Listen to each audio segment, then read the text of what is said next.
त्याच्यातनं मार्ग काढतोय। आपल्या इथं जसं विद्याप्रतिष्ठानची कामं चाललेली आहेत तसं माझं कराटीच्या परिसरामध्ये कृषीमूल शिक्षण संस्था आहे, तिथं पण मी काल CSR मधनं माझ्या माहितीप्रमाणे 1.5 कोटी रुपये मंजूर केलेत। 31 तारखेपर्यंत त्यांना ते मिळतील। म्हणजे त्या पैशातनं तिथं पण इंग्लिश मीडियम स्कूल असेल, ITI असेल। परवा तुम्ही बघितलं असेल की आता काही महिन्याचे छोटे कोर्सेस करून मुलांना मुलींना चांगला रोजगार निर्माण होतो।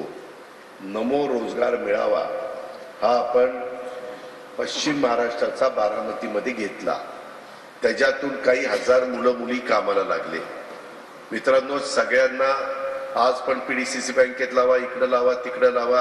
आता आचारसंहितेच्या काळामध्ये काही करता येणार नाही, आचारसंहिता संपल्यावरच मला त्याच्याबद्दल लक्ष घालता येईल, कारण तो नियमच आहे।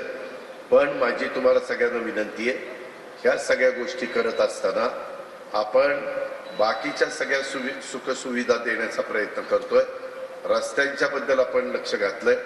काल मी बऱ्यापैकी वेगवेगळ्या भागाला निधी देण्याचा प्रयत्न केलेला आहे।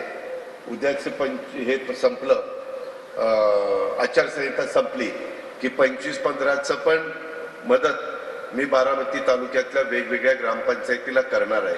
मी तर आता तक्ताच केलेला, म्हणजे माझ्याकडं असं पुस्तिकाच आहे की मी वडाण्याला किती दिले, बोरकरवाडी कुतुळवाडीला किती दिले, सुप्याला किती दिले, दनवाडीला किती दिले, काळकरेवाडीला किती दिले, असे सगळे पानसरेवाडीला किती दिले, आमच्या वेगवेगळ्या ठिकाणी देवगाव रस्ता असेल किंवा त्या नारळी कोरळे